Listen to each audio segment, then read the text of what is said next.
Good afternoon, ladies and gentlemen. This morning at about 10:37 a.m., a Pentagon police officer was attacked on the Metro bus platform. Gunfire was exchanged, and there were several casualties. The incident is over. The scene is secure, and most importantly, there's no continuing threat to our community. The FBI is on scene, leading the investigation, and again, the Pentagon and the Pentagon Reservation are safe and secure. I want to thank our allied first responding agencies who came not just to assist us, but to help protect and serve the community, our local community, and offer my sincere thanks from the Pentagon Force Protection Agency and the Pentagon Police to those responding agencies. Chief, thanks for taking our questions. We understand that a police officer has died and that that he was stabbed and that the assailant was, in response, the assailant was killed. Can you confirm either of those things? And then can you tell us, do you interpret this as an effort to get into the Pentagon? Was this some sort of threat against getting into the Pentagon or the building, or any sort of terror-related threat? Ma'am, right now it's an active, ongoing investigation. The information that I have is preliminary. So it continues to evolve, and I would be providing those details at the earliest opportunity, but right now it's just premature. The situation has been resolved, but the investigation must continue, and I don't want to do anything to jeopardize the integrity of that process. You can't confirm the deaths of the officer or of the assailant? Ma'am, I can't compromise the ongoing investigation right now. Sorry, I just have to say, we have reporters who are outside the hospital who saw a body being taken with a heavy police presence. There are a lot of reports that a Pentagon police officer, I know that this is a difficult time, and my condolences to you and your colleagues, but I don't understand how confirming that a police officer was killed and whether any others were injured would jeopardize the integrity of an investigation. Ma'am, I completely respect your question. I understand, but again, it is an active, ongoing investigation, and I don't want to compromise the integrity of that process right now. Let me just ask you this then. Are there reports that a police officer was stabbed, as you mentioned, that someone was attacked on the Metro bus, that police officer has died from his or her wounds? Are those reports incorrect? Ma'am, I'm not confirming or denying those particular reports right now. The investigation is ongoing, and I do promise to get back as soon as possible with further details, but I can't release those right now. Let's go to the phones. Dan Lamont.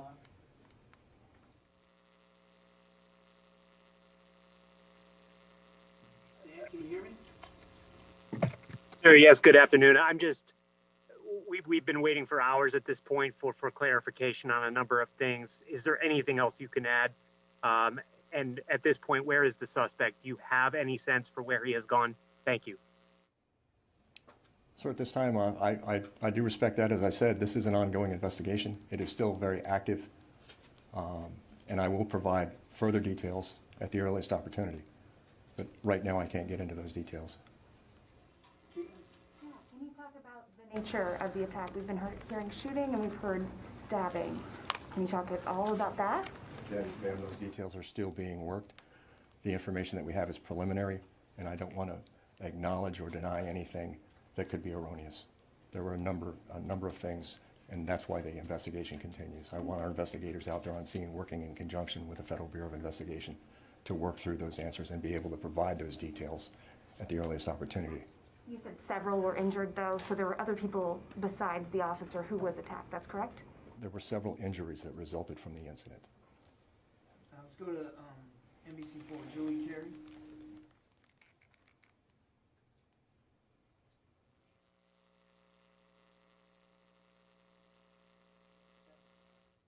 Thank you for doing this and coming to talk to us.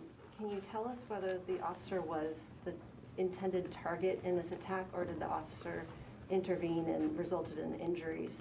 And then secondly, the Pentagon Metro entrance has repeatedly been the site of attacks or intended attacks on the building. Does this latest incident give you pause and think that maybe additional force protection measures might be necessary at this entrance? That's a good question, ma'am.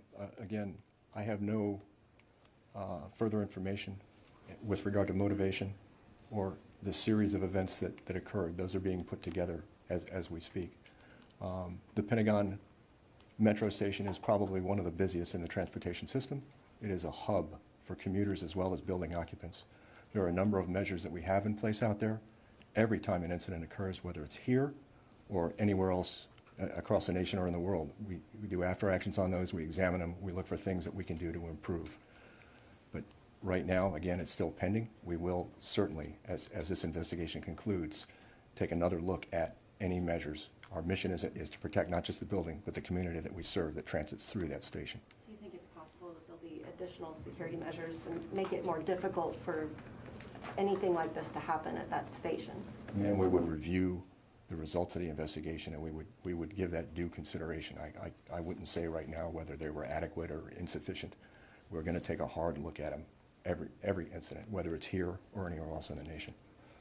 Could go to JJ Green on the phone. Yeah, good afternoon. Can you hear me? Yep, we got you, JJ. So, sir, can you tell me how you became aware of whatever it was that took place at 10:37 this morning? The initial announcement came out as a radio call. We all monitor the frequencies, and we heard the call that an incident was underway. So you said earlier that there is no continuing threat. Does it mean that the assailant has been neutralized? Ma'am, the scene is safe and secure. The Pentagon community, the Pentagon building itself are safe and secure. We have no further concerns about any further continuation of this particular incident at this time. Tom? Thanks, John. Thanks, Chief. At the beginning of your remarks, I think you said, and I want to just be clear, that the officer was attacked by this individual.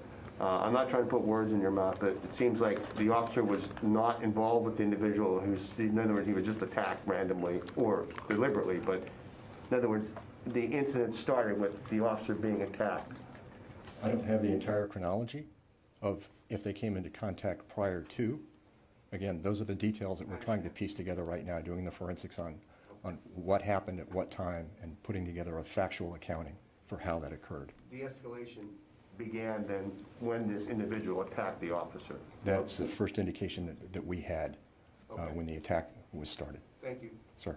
Okay, we get time for just a couple more. Laura Sullivan on the phone. Hi, John. Thanks so much for doing this, sir. There are now congressmen who are sending condolences about the Pentagon police officer that has been killed. So I'm gonna give it one more shot. Can you provide any information about any fallen police officers or any injuries that happened? I mean, this is very much out in the news there. Ma'am, again, I completely respect your question. I understand the interest, and it is an ongoing investigation. I don't want to sound like a broken record, but I do pledge that we will provide the information as soon as possible. Lucas.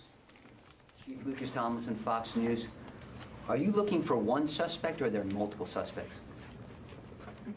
Sir, at this time, the scene is safe and secure. We continue to investigate. We don't know about any other associations. Well, there are reports that a suspect is on the run. Can you provide a description of that suspect? I have not heard that report, sir. So you're saying that there's not a suspect on the run? The scene is safe and secure on the Pentagon reservation. There were a number of people who fled, and there were some erroneous reports that are being pursued as part of the ongoing investigation. So can you just clear up, is there a suspect on the run, yes or no, Chief? We are not actively looking for another suspect at this time. And can you rule out that this was a terrorist attack? It's premature, sir. We don't know what the motivation was. Louis? Hi, sir. It sounds like this is an isolated incident. Is that how you would characterize this right now? And if it is an isolated incident, is it something that might prompt further security reviews in the future? As I said earlier, sir, every time that there's an incident, whether it's here locally or anywhere else, nationally or even internationally, we take a look at those incidents and see if the measures that we have in place are sufficient, need to be improved. We continually assess our protective posture here. Again, not just for the building, but for the community as well. The last time we had a significant incident on the Metro platform was March 4th of 2010. would you call this then an isolated incident and not something that the general population here and the building or on the reservation needs to be concerned about for their safety? We believe, my agency, my department believe, that this reservation, the community, and the people that we serve are safe and secure right now. Mike? I just want to confirm, you said that the FBI is leading the investigation in this, right? Yes, sir. Okay. What role is your agency doing in this? If you're, I mean, you're obviously the agency involved. So what actual role is your agency doing in this? Throughout the National Capital Region, actually throughout the nation, we operate under the Incident Command System, where we establish in an incident like this with multiple responding agencies a unified command. So there's one command that speaks to the participating agencies that are there. You can imagine the chaos if you hadn't an organized structure to manage an incident like this. We're providing support on the ground as well as familiarity with the area, certainly securing the crime scene, helping identify and preserve evidence, and conducting the follow-on inquiries or interviews with potential witnesses. So it's a cohesive team, and we are working in conjunction with them, but the FBI has the lead for the investigation. Again, that's part of the standing process. Presumably they would have the information about the details of what led to the case, the circumstances of it, and I mean, because all the participating partners in that unified command structure are provided the information that they need. It's shared. If there's a need to know, there's no hesitancy in sharing that, and it's protected. Teresa, we'll give you the last one today. Thank you. Yes, Chief, there were stated, and there's reports that there were multiple injuries. Can you confirm how many were injured so far? And then also, when I was outside, I noticed a bomb squad and sniffing dogs. So was there ever a concern that there may have been bombs placed around the vicinity as well? We are not concerned about a continuing threat, but if you can imagine, in a chaotic scene like that, we want to make sure that that wasn't a ruse, for instance, and I don't want to get into a lot of the tactics used, but we do take other measures to ensure that there's no continuing threat to the responders or the public. We don't readily acknowledge those, but there's a number of things that we do that might not appear to be directly related to the incident. It's a precaution. It's a prudent measure that we would take. And then just follow up, are you able to confirm how many people were injured so far? Not at this time, ma'am. All right, folks, we're going to have to let the chief go. He has a busy day today. So, Chief, thank you so much. I really appreciate you coming in. Thank you.